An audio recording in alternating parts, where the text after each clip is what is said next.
என்ன பேச போறோம், எந்த விஷயத்த பத்தி பேச போறோம் அப்படின்னு சொல்லி கேட்டோம் அப்படின்னா, இன்னைக்கு காலையில யாருமே எக்ஸ்பெக்ட் பண்ணாத விதத்துல பார்த்தோம் அப்படின்னா, விஜயகாந்த் இருக்கார் இல்லையா? ஸோ விஜயகாந்த் அவருடைய 71வது வயசுல நம்மள விட்டு எல்லாருமே போயிருக்காரு அப்படின்னு தான் சொல்லணும். ஸோ அவர் போனதுக்கு அப்புறமா பலருமே சொல்லக்கூடிய விஷயம், நான் என் காதுல கேட்கக்கூடிய விஷயம் என்ன அப்படின்னு சொல்லி பார்த்தோம் அப்படின்னா, ஒரு நல்ல மனுஷன் இப்படி போயிட்டாரு, ஒரு நல்ல மனுஷன் இப்படி போயிட்டாரு. ஒருவேளை அவர் முதலமைச்சர் ஆயிருந்தாரு அப்படின்னா இந்நேரம் எப்படி இருந்திருக்கும், அவருக்கு வந்துட்டு நம்ம வாய்ப்பு அப்படின்றத தராம விட்டுட்டோமோ அப்படின்னு சொல்லிட்டு நிறைய பேர் பார்த்தோம் அப்படின்னா பர்சனலா ஃபீல் பண்ணிட்டு இருக்காங்க அப்படின்னு தான் சொல்லணும். ஸோ ஒரு மனுஷன் வந்து அவர் எல்லா விதமான பிசிக்கல் ஸ்ட்ரென்த்துமே இருக்கும்போது எனக்கு ஒரு டைம் வந்துட்டு வாய்ப்பு கொடுங்க, நான் வந்துட்டு எல்லாருடைய வாழ்க்கையுமே மாத்தி காட்டுறேன் அப்படின்னு சொல்லி கேட்கும்போது பார்த்தோம் அப்படின்னா அவருக்கான வாய்ப்பு அப்படின்றது அவர் இறந்து போற வரைக்குமே தரப்படலை அப்படின்னு தான் சொல்லணும். ஸோ ஒருத்தர் வந்து நம்மள்ட்ட வாய்ப்பு அப்படின்றத கேட்டாரு அப்படின்னா அவருக்கு நம்ம வாய்ப்பு கொடுத்து பார்த்தா தான் தெரியும் அப்படின்னு சொல்லுவாங்க இல்லையா? ஸோ அவருக்கு வாய்ப்பு தராதனால அவருக்கு அது லாஸா அப்படின்னு சொல்லி கேட்டோம்னா அவருக்கு லாஸ் கிடையாது, நமக்கு தான் லாஸ் அப்படின்னே சொல்லலாம். ஸோ இந்த வீடியோ பொறுத்த வரைக்கும் நம்ம என்ன விஷயம் பேச போறோம் அப்படின்னா, விஜயகாந்த் இருக்கார் இல்லையா, அவர் கடந்து வந்த பாதை அப்படின்றதான் பேச போறோம். அதுக்கு முன்னாடி நம்ம சேனலுக்கு நீங்க புதுசா வந்திருந்தீங்க அப்படின்னா இதே மாதிரி அப்பப்போ அப்டேட்டா போயிட்டு இருக்க விஷயங்கள் இருக்கு இல்லையா, அது கரண்ட் அஃபேர்ஸா இருந்தாலும் சரி, பாலிடிக்ஸா இருந்தாலும் சரி, ஸ்போர்ட்ஸா இருந்தாலும் சரி, இதே மாதிரி அப்பப்போ அப்டேட்டா போயிட்டு இருக்கிற விஷயங்களை நீங்க தொடர்ந்து தெரிஞ்சுக்கணும் அப்படின்னு ஆசைப்பட்டீங்கன்னா மறக்காம நம்ம சேனலை சப்ஸ்கிரைப் பண்ணிக்கங்க. So first of all Vijayakanth அப்படின்னு சொல்லி எடுக்கும் போதே பார்த்தோம் அப்படின்னா ஆக்டிங் கேரியர்ல அவர் உள்ள வரும்போது ரஜினி, கமல் அப்படின்னு சொல்லி ரெண்டு பெரிய உச்ச நட்சத்திரங்கள் இருந்தாங்க. இன்னொரு பக்கத்துல பாலிடிக்ஸ் அப்படின்னு சொல்லி வரும்போதுமே பார்த்தோம் அப்படின்னா ஜெயலலிதா, கருணாநிதி அப்படின்னு சொல்லி ரெண்டு பெரிய ஆளுமைகளுமே இருந்தாங்க. ஸோ இந்த ரெண்டு சைட்ஸ்லயுமே ரெண்டு பெரிய நட்சத்திரங்கள், ரெண்டு பெரிய ஆளுமைகள் இவங்கெல்லாம் இருந்தாலும் கூட அவங்க எல்லாத்தையுமே ஓவர் டேக் பண்ணி ஒரு தடம் அப்படின்றத விஜயகாந்த் கிரியேட் பண்ணாரு அப்படின்னு தான் சொல்லணும். ஸோ அவருடைய லைஃப் ஸ்டார்டிங் ஜேர்னில இருந்தே பார்த்தோம் அப்படின்னா அதிகப்படியான போராட்டங்கள் அப்படின்றதோட தான் இருந்துச்சு. 1952 மதுரையில் அவர் பிறந்திருந்தாலும் கூட சின்ன வயசுல இருந்தே சினிமால எக்கச்சக்கமான இன்ட்ரெஸ்ட் அப்படின்றது விஜயகாந்த் இருக்கார் இல்லையா அவருக்கு இருந்துச்சு அப்படின்னே சொல்லலாம். ஸோ அந்த சினிமா இன்ட்ரெஸ்ட் அப்படின்றதுல ஒவ்வொரு படியா மேல வரும்போது 10th அப்புறமா அவரால் படிக்கவும் முடியல. அப்பா என்ன சொல்றாங்க, நீ படிச்சதெல்லாம் போதும், வந்துட்டு நம்ம ரைஸ் மில்லையே வேலை பாரு அப்படின்னு சொல்றாரு. அப்பாவோட ரைஸ் மில்ல வேலை பார்த்துட்டு இருக்கும்போதே ஃப்ரெண்ட்ஸ் பார்த்தோம் அப்படின்னா எக்கச்சக்கமான என்கரேஜ் பண்ணாங்க. இந்த மாதிரி நீ வந்துட்டு நடிக்க போயிரு விஜய், உனக்கு வந்துட்டு ஆக்டிங் நல்லா வருது, நீ எம்ஜிஆர் வசனம்லாம் சூப்பரா பேசுற அப்படின்னு சொல்லிட்டு ஸோ ஃப்ரெண்ட்ஸ் வந்து என்கரேஜ் பண்ணாங்க அப்படின்ற ஒரே ரீசன்னால பார்த்தோம் அப்படின்னா மதுரையில இருந்து சென்னை நோக்கி ஒரு பையன் வரான், நடிக்கணும் அப்படின்ற ஆசையோட ஒரு பையன் வரான். பட் உள்ள வந்து அந்த பையனுக்கு பார்த்தோம் அப்படின்னா எக்கச்சக்கமான நிராகரிப்பு அப்படின்றது மட்டும்தான் கிடைக்குது. தம்பி நீ கருப்பா இருக்க, உனக்கு ரியாக்ஷன்ஸே வரல, உன்னால நடிக்கலாம் முடியாது அப்படின்னு சொல்லிட்டு அவ்வளவு ரிஜெக்ஷன்ஸ் இருந்தாலுமே தொடர்ந்து பார்த்தோம் அப்படின்னா ஒவ்வொரு ப்ரொடியூசருடைய வாசலா ஏறாரு.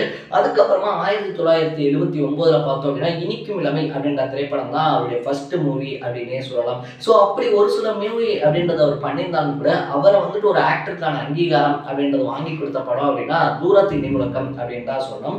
அந்த திரைப்படத்துக்கு அப்புறமா அவருடைய கேரியர் கிராஃப்ட் அப்படின்றது எங்கேயோ போயிருச்சு அப்படின்னே சொல்லலாம். அவரை வந்துட்டு பார்த்தோம் அப்படின்னா ஒரு ஆக்ஷன் ஹீரோவா மக்கள் வந்துட்டு அக்செப்ட் பண்ணிக்கிட்டாங்க அப்படின்னு சொல்லணும். ஸோ இப்படி அவருடைய ஜேர்னி அப்படின்றது போய்கிட்டே இருக்கும்போது பார்த்தோம் அப்படின்னா 1979 நடிக்க வந்த பையன், அதுக்கு முன்னாடி வாய்ப்பு தேடிக்கிட்டு இருந்த பையன் 1984 மட்டும் அந்த ஒரு வருஷத்துல 18 படம் அப்படின்றத நடிச்சு முடிக்கிறாரு அப்படின்னு தான் சொன்னோம். ஸோ அந்த அளவுக்கு பார்த்தோம் அப்படின்னா அவருக்கான வாய்ப்பு அப்படின்றதும் கிடைக்குது. ஸோ மற்றவங்கள மாதிரியே சக ஆக்டரா ஒரு ஹீரோவா வளர்ந்து வந்துகிட்டு இருந்த அவருக்கு பார்த்தோம் அப்படின்னா நடிகர் சங்கத்துல அந்த சங்கத்தை வழிநடத்துறதுக்கான வாய்ப்பு, தலைவராகிறதுக்கான வாய்ப்பு அப்படின்னு சொல்லி கிடைக்குது. ஸோ அதுக்கு முன்னாடி இருந்தவங்களா இருந்தாலும் சரி, அதுக்கப்புறம் வந்தவங்களா இருந்தாலும் சரி, நடிகர் சங்கத்துக்காக யோசிச்சதை விட பாடுபட்டதை விட கேப்டன் விஜயகாந்த் பாடுபட்டது அதிகம் அப்படின்னே சொல்லலாம். ஏன்னா அவர் வந்துட்டு தலைவரான அந்த சுச்சுவேஷன்ல பார்த்தோம் அப்படின்னா நடிகர் சங்கத்துக்கு எக்கச்சக்கமான கடன் அப்படின்றதெல்லாம் இருந்துச்சு. ஸோ அந்த கடன் எல்லாத்தையுமே அடைக்கணும் அப்படின்னு சொல்லிட்டு என்ன பண்றாருன்னா ரஜினி, கமல் இப்படின்னு சொல்லி பல நட்சத்திரங்களோட மலேசியா, சிங்கப்பூர்லாம் இருக்கு இல்லையா, அங்க வந்துட்டு கலை நிகழ்ச்சிகள் அப்படின்றத நடத்துறாரு. அதுல வந்து காசை வச்சு பார்த்தோம் அப்படின்னா வட்டி முதலமா அந்த கடன் அப்படின்றத அடைக்கிறாரு. ஸோ ஃபர்ஸ்ட் ஆஃப் ஆல் ஸ்டார்டிங்ல பார்த்தோம் அப்படின்னா தன்னை நடிகனா ப்ரூவ் பண்றதுக்காகவே ஒரு போராட்டம் அப்படின்றத பார்த்துட்டு இருந்த பையன் நடிகர் சங்கத்தையே தூக்கி நிப்பாட்டினாரு அப்படின்னு சொல்லக்கூடிய அளவுக்கு தான் அவருடைய growth அப்படின்றது இருந்துச்சு. இதுக்கப்புறமா அவர் பாலிடிக்ஸ்குள்ள வர்றதுக்கு பல காரணங்கள் சொல்லப்படுது அப்படின்னே சொல்லலாம். ஒரு சில இடங்கள்ல பார்த்தோம் அப்படின்னா அன்புமணி ராமதாஸ் இருக்காங்க இல்லையா, அவங்களோட ஏற்பட்ட அந்த சண்டை சச்சரவு இதெல்லாம் காரணம் அப்படின்னு சொல்லப்படுது. இன்னொன்று என்ன சொல்றாங்க அப்படின்னா விஜயகாந்துக்கு ஸ்டார்டிங்ல இருந்தே பாலிடிக்ஸ்ல வந்துட்டு இன்ட்ரெஸ்ட் இருந்துச்சு அப்படின்னு சொல்லப்படுது. 2001 காலகட்டத்திலலாம் பார்த்தோம் அப்படின்னா அவர் கட்சியினுடைய தொண்டர்கள் இருக்காங்க இல்லையா, பல உள்ளாட்சி தேர்தல்களில் வந்துட்டு சுயேட்சையா போட்டியிட்டு வின் பண்றாங்க. ஸோ இதை பார்த்து விஜயகாந்த் சரி ஓகே நம்ம ரசிகர்களுக்காகவும் மக்களுக்காகவும் நல்லது செய்யணும் அப்படின்னா பாலிடிக்ஸ்குள்ள வரலாம் அப்படின்ற முடிவோடயே இருக்காரு. ஸோ இப்படி அவர் முடிவோடு இருந்துட்டு சினிமாவில் நடிச்சுக்கிட்டு இருக்காரு. ஒரு பக்கத்தில் நடிகர் சங்கத்தில் பார்த்தோம் அப்படின்னா தலைவராகி கடன்லாம் முடிக்கிறாரு. அவர் பாலிடிக்ஸ்குள்ள வர வச்ச விஷயம் அப்படின்னு சொல்லி பார்த்தோம்னா அவருடைய கல்யாண மண்டபம் இருக்கு இல்லையா, அதை இடிக்கிறதுக்கான ஏற்பாடுகள் நடந்தப்ப ரொம்பவே வெகுண்டு எழுந்து வந்தாரு பண்ணாரு அப்படின்னு சொல்லுவாங்க. ஸோ 2005ல இருந்தே பார்த்தோம் அப்படின்னா ப்ராசஸ் தான் பண்றாரு. 2006 எலெக்ஷன் காலத்துக்குள்ள வராரு. 2006ல கட்சி தொடங்கின ஒரே வருஷத்துல பார்த்தோம் அப்படின்னா எலெக்ஷன் அப்படின்றது வருது. அந்த எலெக்ஷன்ல கிட்டத்தட்ட 8.5% அந்த ஓட்டு விழுக்காடு அப்படின்றதையும் வாங்குறாரு. அன்னைக்கு பெரிய கட்சிகளா இருந்த திமுக, அண்ணா திமுக 2 பேருக்குமே ஒரு பயம் வருது அப்படின்னே சொல்லலாம். என்னடா இவர் இவ்வளவு பெருசா வளர்ந்துகிட்டு இருக்காரு அப்படின்னு சொல்லிட்டு.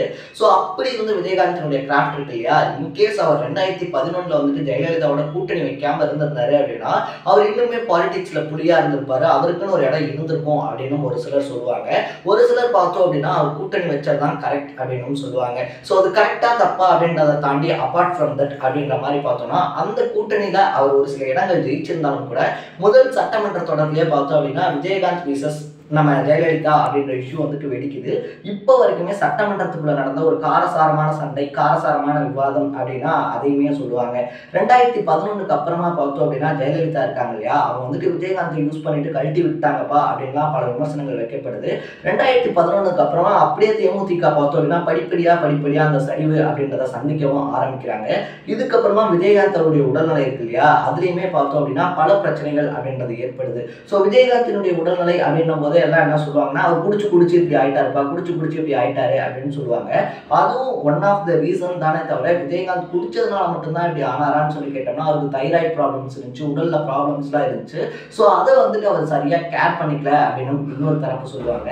எது எப்படியா இருந்தாலுமே விஜயகாந்த் குடிச்சுதான் அழிஞ்சாருன்னு சொல்லுவாங்களே தவிர விஜயகாந்த் இன்னொரு குடியை கெடுத்தாரு அப்படின்னு யாரும் சொல்ல மாட்டாங்க. விஜயகாந்த் கெட்டவரே அப்படின்னு சொல்ல மாட்டாங்க. ஏன்னா அவரை பொறுத்த வரைக்குமே பார்த்தோம் அப்படின்னா பல உதவிகள் அப்படின்றத செஞ்சிருக்காங்க. இப்போ ஒரு எலெக்ஷன்ஸ் வருது, இல்லை எம்எல்ஏ எம்பி எலெக்ஷன்ஸ் வருது அப்படின்னா எலெக்ஷன்ல நிக்கிறவங்க சொல்லுவாங்க இல்லையா, நான் எம்பி ஆனா இதெல்லாம் செய்யறேன், எம்எல்ஏ ஆனா இதெல்லாம் செய்யறேன் அப்படின்னு சொல்லிட்டு. பட் பாலிடிக்ஸ்குள்ள வரதுக்கு முன்னாடியே பார்த்தோம் அப்படின்னா ஈரோட்லயா இருந்தாலும் சரி, சாலிகிராமத்திலயா இருந்தாலும் சரி 2 இலவச மருத்துவமனைகள் அப்படின்றத மக்களுக்காக கட்டி கொடுத்திருக்காரு. இது மட்டும் இல்லாம பார்த்தோம் அப்படின்னா பல இடத்துல மடிக்கணினி பயிற்சிகளா இருந்தாலும் சரி, இந்த மாதிரி பல ஸ்கீம்ஸ் அப்படின்றத மக்களுக்காக பண்ணியிருக்காரு. எலெக்ஷன் டைம்ஸ்ல கூட பார்த்தோம் அப்படின்னா அவர் தரக்கூடிய வாக்குறுதிகள் இருக்கு இல்லையா, மக்களுக்கு ரொம்பவே யூஸ்ஃபுல்லான ஒரு வாக்குறுதிகளாக தான் இருக்கும். பட் மக்கள் பணத்தை வாங்கிட்டு ஓட்டு அப்படின்றத வித்ததுனால தான் பார்த்தோம் அப்படின்னா இவ்வளவு பிரச்சனைகள் ஏற்பட்டிருக்கு அப்படின்னு சொல்லலாம். ஸோ இது எல்லாமே ஒரு பக்கத்துல இருக்கும்போது இன்னொரு பக்கத்துல விஜயகாந்த் செஞ்ச உதவிகள் இருக்கு இல்லையா, இது அடிக்கடி சத்யராஜ் பல மேடைகளில் பதிவு பண்ணியிருப்பாரு. அள்ளி கொடுத்தது வந்துட்டு எம்ஜிஆர், அதை எங்க எல்லாத்துக்குமே சொல்லி கொடுத்தது விஜயகாந்த் அப்படின்னு சொல்லிட்டு அந்த அளவுக்கு பார்த்தோம் அப்படின்னா தன்னோட சக கோ ஒர்க்கர்ஸா இருக்கக்கூடிய எல்லாருக்குமே பல உதவிகள் பண்ணியிருக்காரு அப்படின்னு தான் சொல்லணும். அதை பொன்னமலமா இருந்தாலும் சரி, இல்லைன்னா இப்ப ரீசெண்டா இறந்து போனார் இல்லையா போண்டாமணி, அவரா இருந்தாலும் சரி பல இடங்கள்ல சொல்லியிருக்காங்க. பட் இவர் விஜயகாந்த் இறந்து போறதுக்கு 2 நாளைக்கு முன்னாடி பார்த்தோம் அப்படின்னா போண்டாமணி இறந்தப்ப கூட விஜயகாந்த் சார்பில் 1 லட்சம் ரூபாய் நிதி உதவி அப்படின்றது கொடுக்கப்பட்டுச்சு. ஸோ தெரிஞ்சு பார்த்தோம் அப்படின்னா ஒரு சில லட்சங்கள், தெரியாமல் பல சில லட்சங்கள் அப்படின்றத வாரி வணங்கினவர் தான் நம்ம கொடைவள்ளல் விஜயகாந்த் அப்படின்னே சொல்லலாம். ஸோ இப்படிப்பட்ட மனுஷன் நம்மளை விட்டு போயிருக்கிறது அப்படின்றது ஒரு ரொம்ப பெரிய பேரிழப்பு. எவ்வளோ பெரிய ஆக்டர்ஸ் இனி வந்தாலும் கூட விஜயகாந்த் மாதிரி ஒரு நல்ல மனுஷனை பார்க்க முடியாது அப்படின்னு சொல்லக்கூடிய அளவுக்கு பார்த்தோம்னா அது ஒரு பேரிழப்பு அப்படின்னு தான் சொல்லணும். ஸோ எனக்கு பர்சனலாகவே விஜயகாந்தை பார்த்தோம் அப்படின்னா ஆஸ் ஏ பர்சனாக ரொம்பவே பிடிக்கும். உங்களுக்கு விஜயகாந்த் எந்த அளவுக்கு பிடிக்கும் அப்படின்றத கமெண்ட் செக்ஷனில் பதிவு பண்ணிட்டு இதே மாதிரி அப்பப்போ அப்டேட்டாக போயிட்டு இருக்க விஷயங்களை நீங்கள் தொடர்ந்து தெரிஞ்சுக்கணும் அப்படின்னு ஆசைப்பட்டீங்கன்னா மறக்காம நம்ம சேனலை சப்ஸ்கிரைப் பண்ணிக்கோங்க. நாளைக்கு இதே மாதிரி இன்னொரு இன்ட்ரெஸ்டிங்கான வீடியோட சந்திக்கலாம். டாடா, பை பை.